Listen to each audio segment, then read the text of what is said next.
Bonjour à tous, je suis Karim Bourraz de l'agence NIL et vous êtes sur le podcast Industrial Growth. Le but de ce podcast, c'est de pouvoir échanger sur des problématiques qui permettent à des PME industrielles de grandir, de se développer. Donc, on aborde un petit peu tous les sujets, essentiellement des sujets qui vont être liés au marketing et aux sales dans l'industrie, mais pas que. Et la preuve, c'est qu'aujourd'hui, on reçoit Grégory Maubon. Alors, je vais le laisser se présenter dans un petit instant, mais parce qu'il a beaucoup de casquettes, donc j'ai un peu de mal à dire à quelle casquette t'attribuer. Donc, Grégory Maubon qui va nous parler aujourd'hui un peu plus spécifiquement de réalité augmentée, quelque chose dont on entend beaucoup parler. Et Grégory, il se trouve que c'est un peu un spécialiste de la question. Grégory, si je résume un peu ton parcours, tu fais partie d'une start-up qui s'appelle HCS Pharma. Donc tu vas C'est pouvoir nous ça. expliquer un petit peu ton rôle. J'ai vu sur ton profil LinkedIn que tu étais aussi ambassadeur au de suite. Je ne sais pas si c'est Tout, à titre honorifique ou c'est… tout à fait. C'est purement honorifique. D'accord. Ok, ça c'est intéressant aussi parce que tu m'expliqueras un peu le lien Ok. entre la réalité augmentée, la pharma et au de suite. Parce que ça peut être intéressant de voir comment tu es devenu ambassadeur au de suite. Et tu es également le cofondateur avec Olivier, avec qui j'ai échangé aussi sur LinkedIn.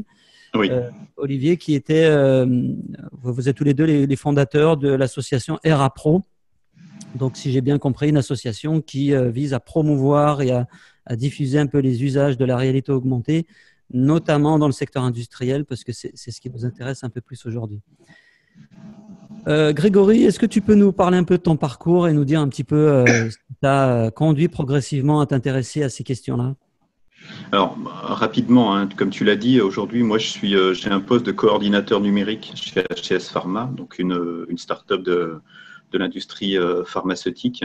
On en reparlera un tout petit peu après parce qu'on utilise, nous aussi, la réalité augmentée dans notre environnement euh, biotech parce qu'on utilise des plateformes en fait d'automatisation, des plateformes robotiques et très clairement, comme dans à peu près toutes les industries, on a besoin d'outils pour voir les plateformes, voir les outils avant qu'ils ne soient installés sur site. Ça paraît bête, mais pour vérifier que tout rentre bien comme on veut et que l'ergonomie de ce qu'on a imaginé est à peu près correcte par rapport aux pièces, au site, etc.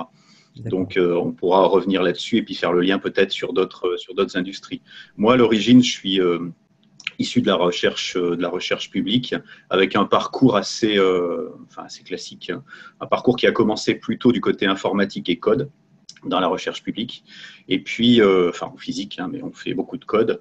Et puis après, j'ai orienté moi ma carrière vers plutôt du système, en tout cas dans un poste de SI, de système d'information sur une grosse entité publique, avec le lien avec les utilisateurs et vous savez, le helpdesk, le truc qu'on appelle quand Ouais, tout va mal en général. quand tout va mal. Voilà, c'est toujours que ça. Donc moi, j'ai travaillé là-dedans et puis après, je suis passé en chambre de commerce pour des missions qui étaient plus orientées vers le marketing et l'utilisation, l'usage des outils numériques. D'accord. Et dans ce parcours, à un moment, il y a quand même quelque chose, moi, qui me plaît tout le temps, c'est l'interface entre nous, les gens, et ces outils numériques. En tout cas, ces data qui sont tout autour de nous. Euh, les interfaces, vous les connaissez, hein, tu les connais, il y en a plein. Là, on en utilise plusieurs, webcam, écran, souris, clavier. Et une de ces interfaces, en tout cas une composante, c'est la réalité augmentée. La réalité augmentée qui permet d'avoir accès, si on veut rester très très large, hein, de façon contextualisée à des données. D'une façon simple, hein, on peut s'imaginer que c'est un ensemble de technologies qui va nous permettre d'accéder à la donnée, mais au bon moment, dans le bon contexte, pour la bonne personne, etc. Et c'est par ce biais-là, comme tu l'as dit, qu'avec Olivier, on a créé RAPRO il y a 6 ou 7 ans maintenant, avec l'objectif de mieux faire connaître la réalité augmentée, défricher les usages, vulgariser le concept, hein, très clairement, expliquer ce que c'est et surtout expliquer ce que plein de gens en font dans tous les domaines. On parle de l'industrie, mais même dans l'industrie, les usages de la réalité augmentée vont de la formation au marketing, de la communication à la validation et le contrôle qualité, la sécurité. Les usages sont multiples. Et avec Airapro, on regroupe des gens qui sont intéressés par ce concept-là et on explique, en tout cas on met en valeur des cas d'usage pour essayer d'illustrer ce que les gens, ce que les industries, ce que les institutions pourraient faire de cette technologie-là. Ok. D'accord. Juste pour revenir un petit peu sur ton rôle chez HS Pharma, on a eu l'occasion de discuter un petit peu avant. Tu me disais que donc, vous aviez vous-même implémenté ça chez vous. Oui. Voilà, tu peux nous expliquer un peu pour quels besoins et un petit peu le parcours, enfin, comment on arrive dans une start-up pharmaceutique à avoir besoin de ce type d'outils. Et puis peut-être avant, nous expliquer un petit peu ce que c'est que la réalité augmentée, parce que là, on vient d'en parler. C'est une interface, c'est ce que tu viens un peu de nous expliquer. Concrètement, c'est quoi? Si je prends si je joue un peu le rôle du naïf, c'est quoi? C'est des lunettes que nous vend Samsung quand on va acheter un téléphone portable. C'est Oculus. Enfin, moi, j'avais testé plein de trucs. C'est la console de jeu de mon gosse. Ou comment ça peut se matérialiser? Alors, le mieux, si tu veux, c'est de ne plus penser au matériel. Le matériel, c'est une chose, mais il faut penser à la réalité augmentée comme un ensemble de technologies qui permet très concrètement d'avoir accès à des données de façon simple et contextualisée. Ça, c'est la définition théorique, en temps réel, en 3D, etc. En pratique, ça veut dire, on va sortir un peu du contexte industriel, je suis dans un musée, je suis devant un tableau, je vais pouvoir, en regardant ce tableau, avoir accès à tout un tas d'informations qui sont autour de ce tableau-là. Je vais le regarder à travers mon smartphone et je vais voir apparaître la biographie de l'auteur. Je vais le regarder à travers des lunettes et je vais peut-être voir, tu sais, plusieurs couches du tableau, l'esquisse préparatrice, le premier tableau, les retouches qu'ont fait le peintre, ou alors ce que les restaurateurs ont fait pour restaurer justement ce tableau, peut-être des images au rayon X, aux infrarouges, etc. En fait, peu importe l'interface matérielle que je vais utiliser, l'objectif, c'est que là, moi, présent devant ce tableau, je vais pouvoir accéder à beaucoup plus d'informations et ce, de façon naturelle. Je vais pouvoir tourner autour, je vais pouvoir m'avancer, reculer. Je vais vraiment avoir l'impression que ma réalité est augmentée. Ça me fait penser, Pokémon Go, c'est de la réalité augmentée. Pokémon Go, c'est une partie de réalité augmentée parce que si tu l'as essayé, on peut avoir l'illusion que le Pokémon est dans un environnement. Après, c'est de la réalité augmentée très très légère parce que l'interaction entre le Pokémon que tu vois et son environnement est très faible. Et c'est surtout de la réalité augmentée, pour moi, malheureusement, extrêmement mal utilisée. Parce que quand tu joues à Pokémon Go, je suis niveau 25, quand tu utilises le mode réalité augmentée, ça ne t'apporte rien. Ouais. Et au contraire, même, ça ajoute de la difficulté à jouer. Ça n'a vraiment aucun intérêt. Bah, si, tu fais une fois une photo du Pokémon sur la tête de ton voisin, mais après, tu arrêtes, quoi. Donc, oui, il y a une partie de réalité augmentée là-dedans, en tout cas de la technologie. Par contre, l'usage, lui, il n'est vraiment pas là, en tout cas pour moi. D'accord. OK. Donc, chez ACS Pharma, qu'est-ce que vous faites? Alors, je vais t'expliquer très rapidement pourquoi on a utilisé de la réalité augmentée. Donc, nous, on teste des composés médicaments. Pour aller très rapidement, on a des composés chimiques et on les teste sur des cellules pour savoir s'ils sont efficaces, s'ils sont toxiques, s'ils sont efficaces contre des maladies, etc. On a besoin de faire ça de façon, on dirait en informatique, on a besoin de faire ça en parallèle. Donc, on fait beaucoup de tests à la fois. Et pour faire beaucoup de tests à la fois, on a des robots. Comme dans l'industrie classique, on a des robots qui préparent les choses. Et on a une plateforme robotique, une plateforme d'automatisation qui va faire exactement comme dans les chaînes où tu produis une voiture. Chaque robot va faire son rôle et puis va aller de la première étape à la dernière pour avoir tout le process. Donc, pour installer cette plateforme, comme dans toutes les industries, il faut la penser, il faut la designer sur écran avec des modèles 3D, il faut vérifier que quand un bras robotique prend un truc d'un côté, il peut bien le mettre de l'autre côté. Enfin, il faut faire tout un tas de trucs comme ça. Et nous, on avait besoin d'aller plus loin que ce modèle 3D sur écran, c'est de se dire, j'ai déjà mon laboratoire, je sais où je vais mettre la plateforme. Je voudrais voir cette plateforme virtuellement, entre guillemets, poser le modèle 3D en plein milieu de mon laboratoire et vérifier tout simplement que je peux tourner autour, que les distances sont bien respectées, que je peux amener un chariot pour récupérer des trucs et en enlever, que les connexions électriques, les fluides, les gaz sont bien au bon endroit, etc. etc. Et donc, on a fait de façon très simple cette installation virtuelle avec les HoloLens de Microsoft et l'agence DAD de Lille. On est allé poser virtuellement le modèle 3D de l'ensemble de la plateforme dans le labo. D'accord. On avait le constructeur de la plateforme, en tout cas l'intégrateur. On avait la présidente de la société. Chacun avait un HoloLens sur la tête et ils discutaient comme s'ils étaient autour de la plateforme telle qu'elle sera montée.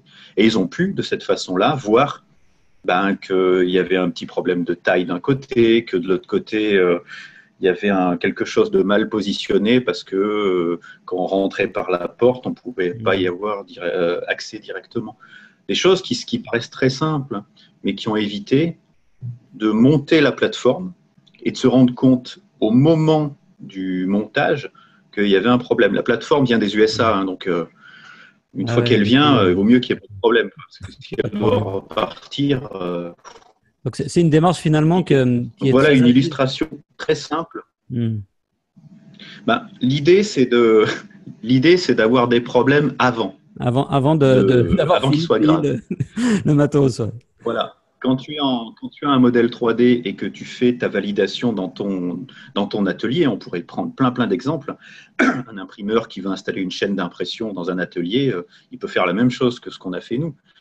L'idée, c'est de dire, je vais regarder tous les problèmes que je n'avais pas vus sur l'écran, sur un écran d'ordinateur, parce que quand tu vois un modèle 3D sur un écran d'ordinateur, tu vois globalement les problèmes pour te rendre compte des tailles, pour te rendre compte des chemins, un truc tout bête, aller de la porte à l'endroit où tu dois poser des trucs, c'est pas si évident que ça.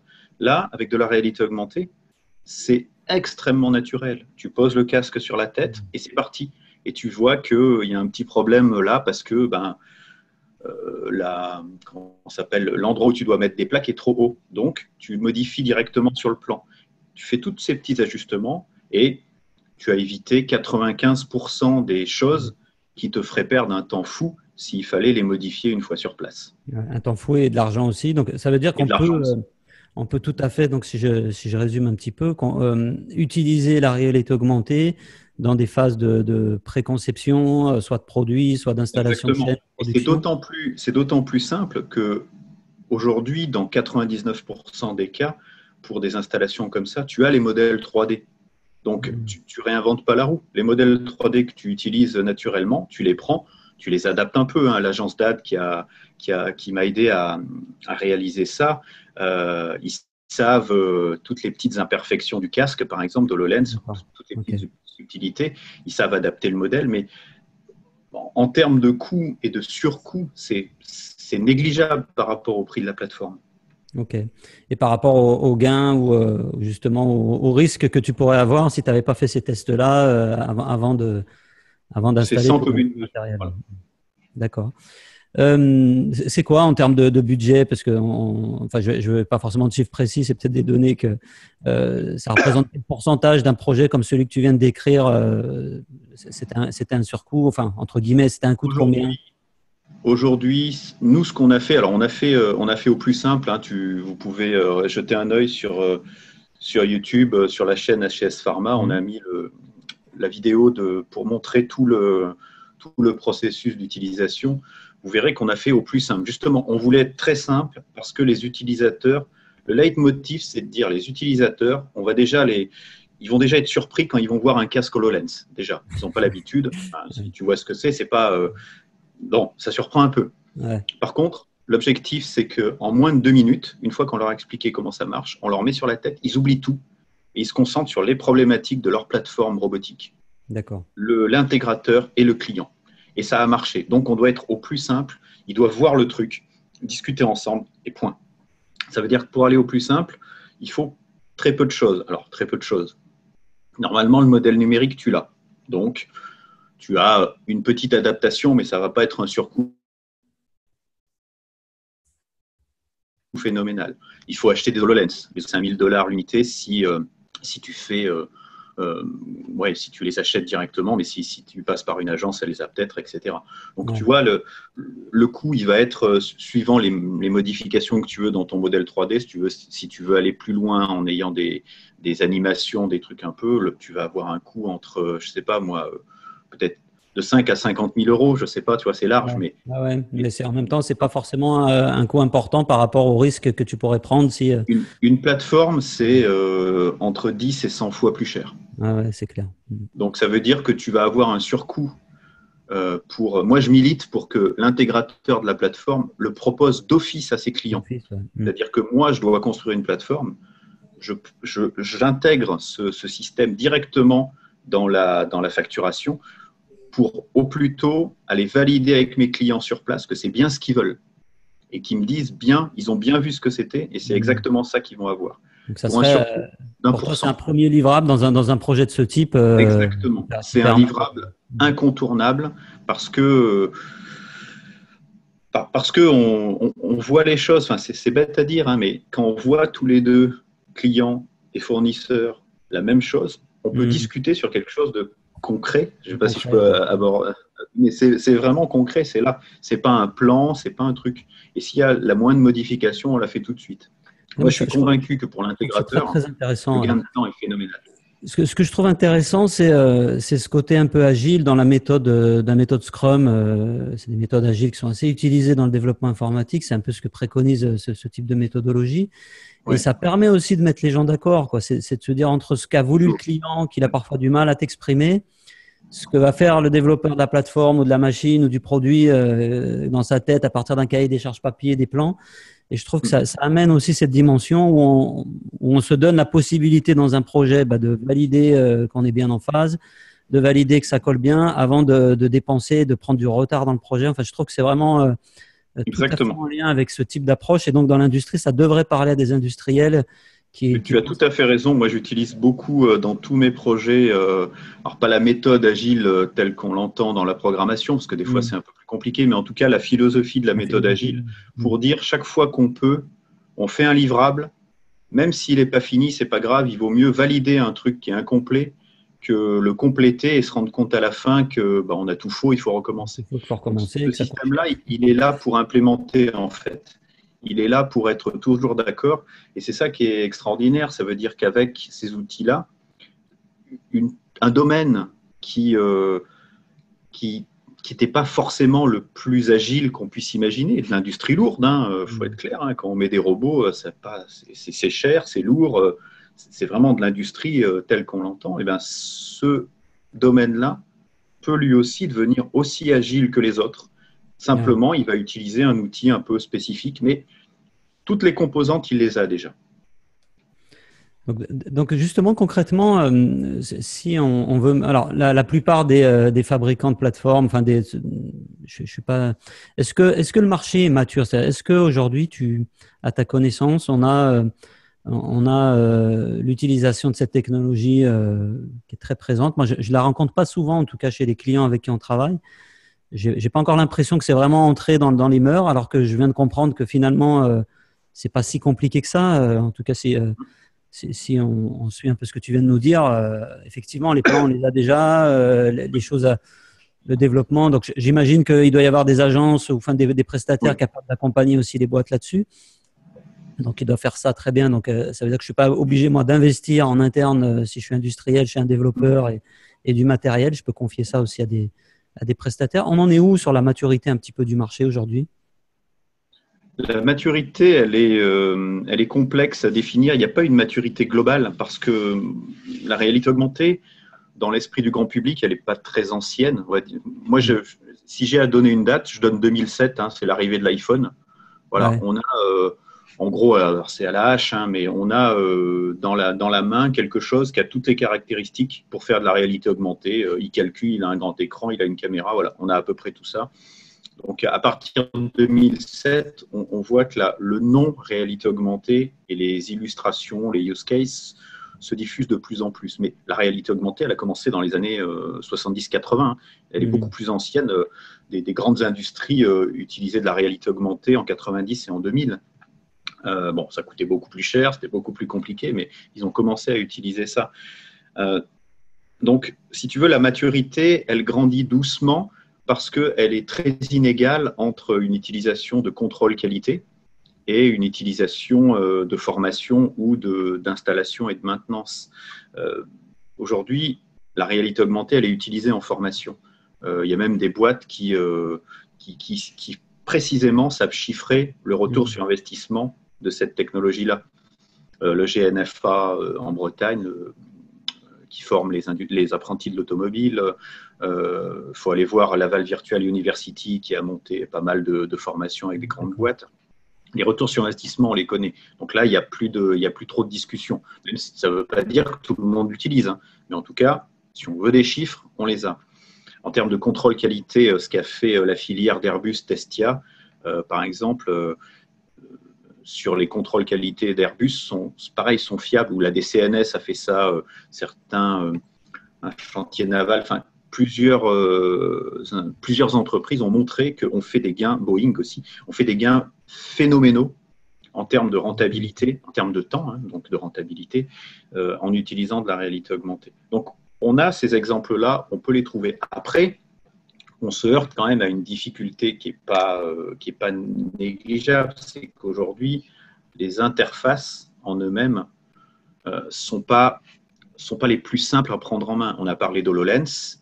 HoloLens, il faut un peu de technique pour le prendre en main. Si on n'avait pas eu l'agence DAD, nous, on n'aurait pas fait ça tout seul en achetant notre HoloLens au supermarché. Il y a encore un peu de travail. On aurait pu faire ça peut-être en utilisant tablettes et smartphones, parce que là, il y a des kits, il y a des logiciels et des modèles freemium qui permettent de faire pas mal de trucs. Mais quand tu commences à aller sur les lunettes, c'est quand même un peu touchy. Tu ne peux pas faire tout ce que tu veux. Le côté matériel est en train d'arriver, enfin pas d'arriver, est en pleine maturation. Voilà.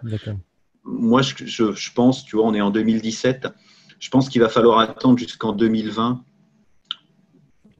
pour avoir des choses. On voit plein de trucs qui se passent, hein. Mais de là à avoir des choses, pour être très clair, qu'on achète dans le commerce, entre guillemets, même dans le commerce professionnel, qu'on met sur sa tête et on a notre technicien qui part une journée sur le chantier l'utiliser, ça va prendre un peu de temps. Mais c'est l'affaire de 2-3 ans, de quelques sauts technologiques, quelques améliorations pour qu'on ait, je ne sais pas ce qu'on dit sur les lunettes, tu vois, des lunettes qui soient à peu près faciles, par exemple, c'est bête, mais il y a quand même pas mal de gens comme ça, qui tiennent une journée, qui ne soient pas trop compliquées à calibrer, à utiliser, etc. Où le client puisse avoir la main, un petit peu comme un WordPress, un CMS en fait, que le client puisse avoir la main pour fabriquer ses scénarios. Parce que forcément, il y a aussi le cas où le client va faire un test, va faire un test sur une machine, ça lui coûte 50 000 euros. Ça marche bien, mais chaque fois qu'il change de machine, ça lui recoûte 50 000 euros. Il préférerait payer peut-être 200 000 le premier coup et puis dire après, moi je fais ce que je veux, je mets dedans. On a des outils qui commencent à se stabiliser là-dessus. On a PTC qui fait des choses très bien. Ils ont racheté Vuforia, ils ont intégré ça. Ils commencent à faire des solutions vraiment très impressionnantes. Il y a 2-3 boîtes qui commencent dans le côté industriel à avoir des solutions, comme Diota en France, à avoir des solutions aussi très, très costauds. Donc, tout ça se mature. Après, comme tout, l'industrie, c'est comme tous les autres secteurs. C'est un monde, un domaine avec ses habitudes. Petit à petit, les choses avancent. Petit à petit, en fait, ce qu'on voit, nous, de façon très pragmatique, c'est que pour convaincre un directeur industriel, il faut qu'il teste le truc in situ. Il faut qu'il voit vraiment, il faut qu'il soit devant sa pompe hydraulique, qu'il mette les lunettes et qu'il se rende compte qu'avec ce qu'il y a dans les lunettes et avec l'assistance, il peut démonter la pompe en 3 fois moins de temps et réparer la panne en 3 fois moins de temps que ce qu'il faisait avant. Alors, le directeur technique, le technicien, tout le monde, toute la chaîne. Quand ils se rendent compte de ça, là, ça part bien. Là, on peut dire qu'on va avoir du succès derrière. Donc, il faut les aborder sur l'angle de la rentabilité, du retour sur investissement, enfin, finalement, des choses assez pragmatiques, beaucoup plus que sur l'angle des paillettes ou du buzz, quoi. C'est beaucoup plus aller leur montrer quel temps ils vont gagner, combien ça va éviter de perdre d'argent, etc. C'est ma philosophie. De toute façon, si tu veux aller sur les paillettes, c'est pas des clients que tu cherches, c'est des mécènes. C'est clair. Non, mais c'est tout à fait possible. Et c'est une autre façon on peut faire de la réalité augmentée artistique. Et dans ce cas, on va avoir une industrie qui va faire le mécène pour une installation. Il y a des cas extraordinaires. Je vous invite à passer à Laval Virtual, voir des choses extraordinaires. Mais là, on cherche des mécènes. Quand on va réparer une pompe hydraulique, c'est rare qu'on cherche un mécène. Okay. On cherche plutôt un client et de toute façon, il va passer à une autre techno que s'il gagne quelque chose. Enfin, on fait tous ça. Hein. Mais c'est ça qui est bien, c'est qu'on commence à avoir ces retours sur investissement chiffrés. Et ça, c'est vraiment intéressant. D'accord. Et donc, dans le secteur industriel, j'ai bien entendu que ça avait beaucoup de sens. Vous l'avez, j'imagine, aussi dans d'autres… Tu as dû le voir dans d'autres secteurs. On parlait de marketing tout à l'heure. Moi, j'avais quelques exemples de campagnes qui avaient l'air d'avoir bien fonctionné en utilisant de la réalité augmentée, à mon avis, qui est assez basique. Ça ressemblait un peu au Pokémon Go, mais en tout cas, ils avaient le mérite d'avoir intégré cette dimension-là. Ça me semblait pas hyper coûteux à mettre en œuvre, en tout cas, par rapport à la technologie. C'était Mini qui avait fait ça, une espèce de chasse à… Je sais pas si tu avais vu le truc, une chasse à la voiture virtuelle dans une ville et tu gagnais une voiture au bout du compte. En tout cas, ils avaient bien fait le buzz là-dessus et la technologie me semblait accessible. La Redoute avait fait ça il y a quelques années. Oui, c'est vrai. Chasse au trésor, je me rappelle courir dans les rues pour attraper des cadeaux pour gagner une service. D'accord. Et encore une fois, c'est marrant. Ils ont trouvé une façon de mixer de la techno, de l'intérêt, du jeu, une vision de la marque, toutes ces petites choses de façon intelligente. Il y a plein de campagnes de communication qui utilisent de la réalité augmentée, mais où la réalité augmentée ne sert à rien. Ouais, clairement. Ça. Par contre, ça fait bien. On met. On est à la pointe, quoi. Voilà. On a l'impression d'être moderne. Et en fait, non. C'est un centre de coût. Et souvent, c'est quand même un centre de coût en général un peu plus important que les autres, hein, parce que la technologie n'est pas mûre, mature. Enfin, il n'y a pas toutes les agences qui vont proposer ça. Et souvent, la réaction du directeur artistique ou du directeur communication, c'est de dire ça va coûter 3 fois plus cher que le reste. J'ai pas de retour sur investissement chiffré. Déjà, j'arrive même pas à me mettre sur les indicateurs qui vont me dire si c'est une réussite ou un échec. Et ça part en morceaux, quoi. Il y aura pas de récurrence là-dedans.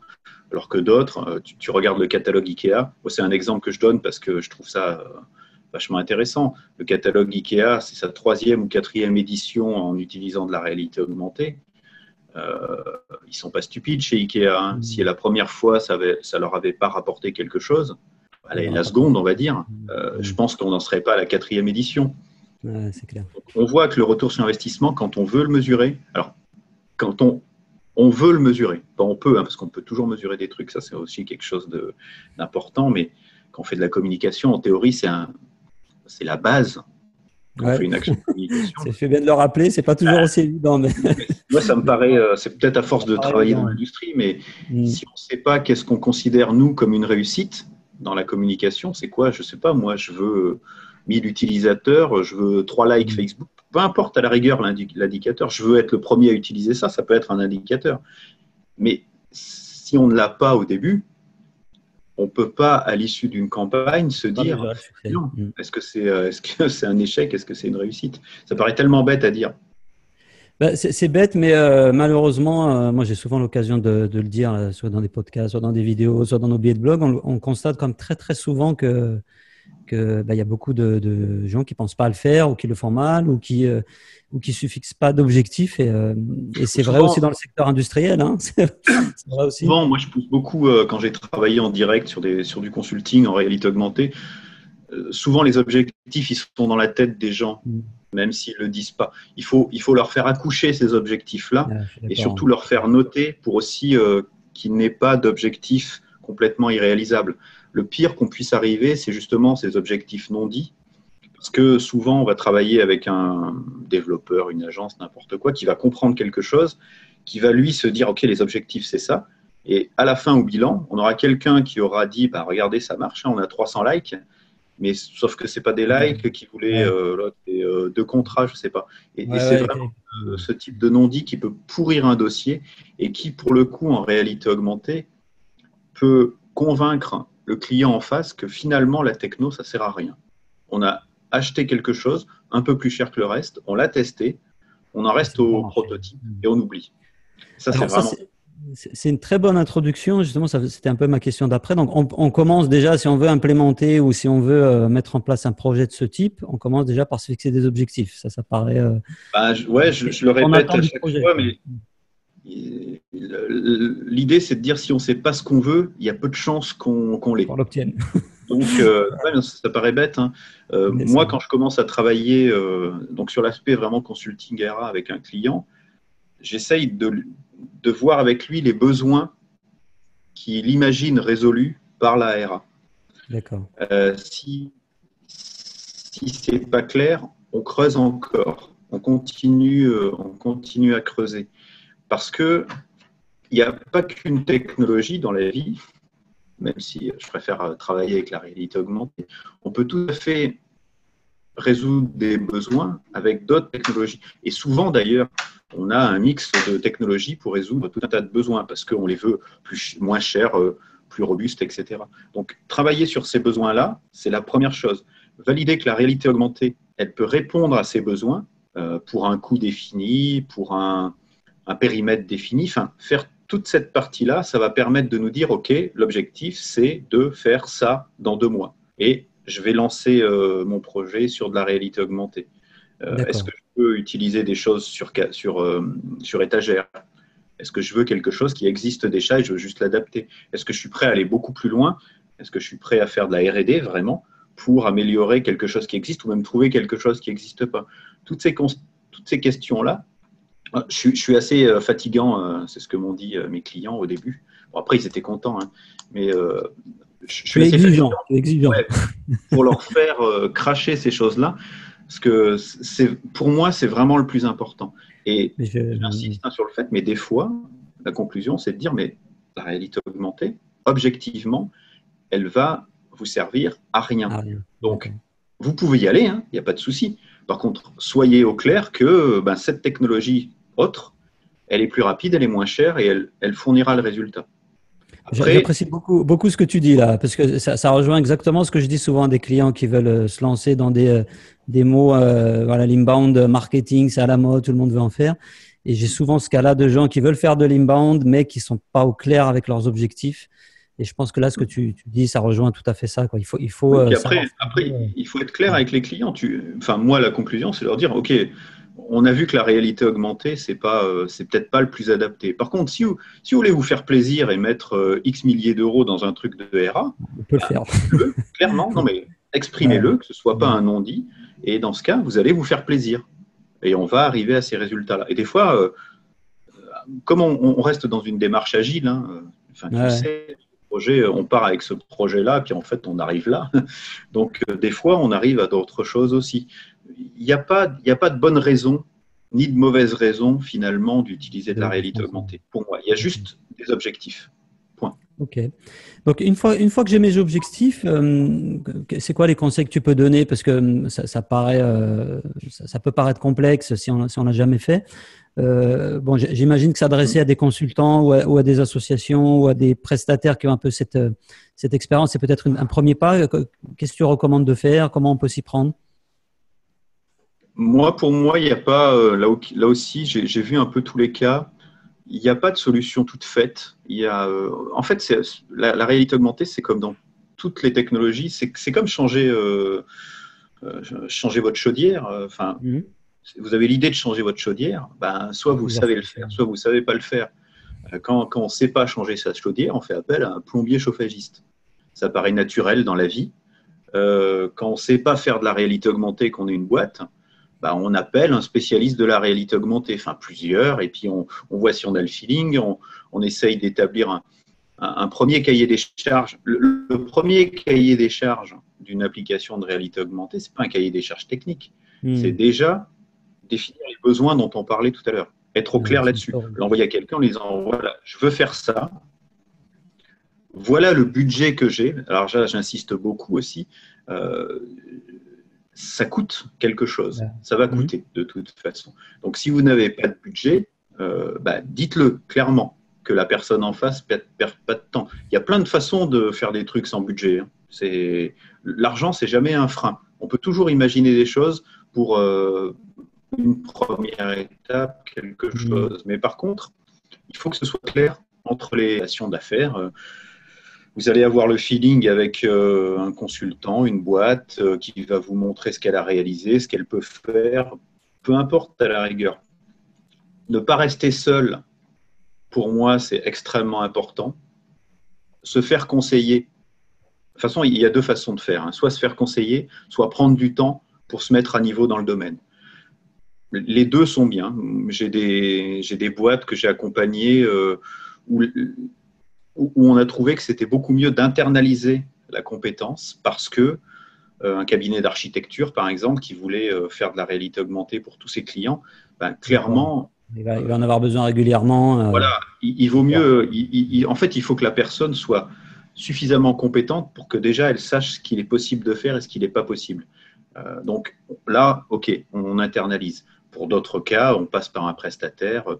Certains ont besoin d'un consulting en amont pour faire toute la démarche dont on a parlé, pour qu'on leur présente le sujet, pour qu'on voit un peu ce qui est possible, où on en est.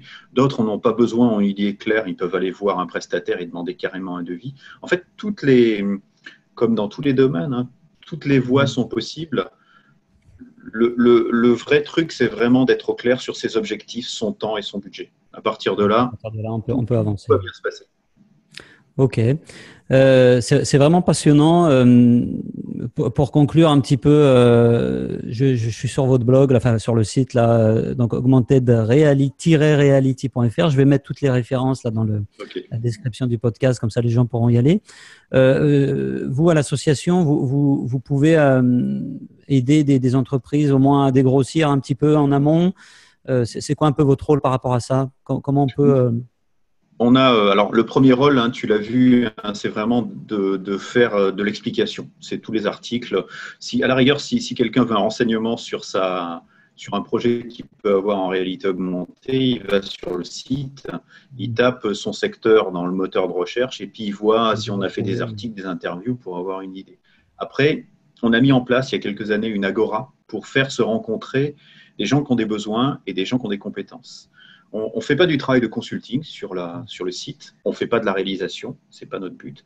Par contre, on va aider, on a mis en place un petit formulaire assez simple qui permet aux gens de se forcer à définir ses besoins, où il en est dans sa réflexion, qu'est-ce qu'il veut et quel est son budget. À partir de là, on va dégrossir un petit peu si besoin et on va passer un message aux membres RA Pro, à des cercles plus externes s'il faut, pour que la personne puisse présenter ce proto-projet à plusieurs prestataires et qu'ensuite, ils discutent directement et on fait ce qu'on a dit tout à l'heure. Nous, on fait juste une aide à la mise en relation. La mise en relation entre des prestataires. Voilà. Ensuite, on est dans une relation d'affaires. Enfin, ce qu'on fait tous, on cherche des prestataires. Bien sûr. Il y a rien d'extraordinaire. C'est pas parce que c'est la réalité augmentée que ça change, quoi.